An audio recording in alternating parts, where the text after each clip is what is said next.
اب یہ خراب سندھ من الہند کی حدیث ہے، یہ بہت بڑی حدیث ہے رسول اللہ صلی اللہ علیہ وسلم کی۔ آپ صلی اللہ علیہ وسلم نے بات کی ہے کہ بیضاء الخراب فی الارض، دنیا کے اندر خرابی آئے گی حتیٰ تخرب مصر سے اس کی خرابی جو ہے اس کا آغاز ہوگا۔ ٹھیک ہے، ہمارے بارے میں آپ نے فرمایا خراب سندھ من الہند و خراب الہند من السندھ۔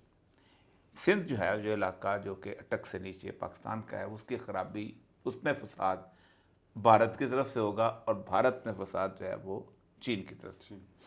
اب میں آپ کو خراب کے بارے میں بتاتا ہوں۔ خراب دیار کہتے ہیں، تخریب کہتے ہیں، خرد کہتے ہیں، ردی کو، فاسد کو، اجڑنے کو، فساد کو، یہ ساری چیزیں اس کے اندر آتی ہیں۔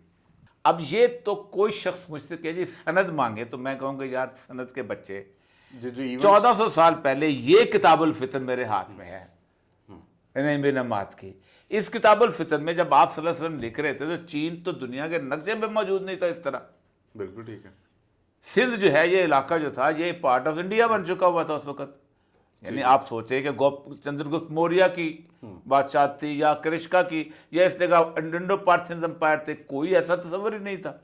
سندھ، قدیمی سندھ کی آپ صلی اللہ علیہ وسلم نے بات کی ہے نا، تو یہ اس وقت کس نے سوچا کہ چین انڈیا سے لڑے گا؟ اس وقت کس نے سوچا کہ ہم انڈیا سے لڑیں گے؟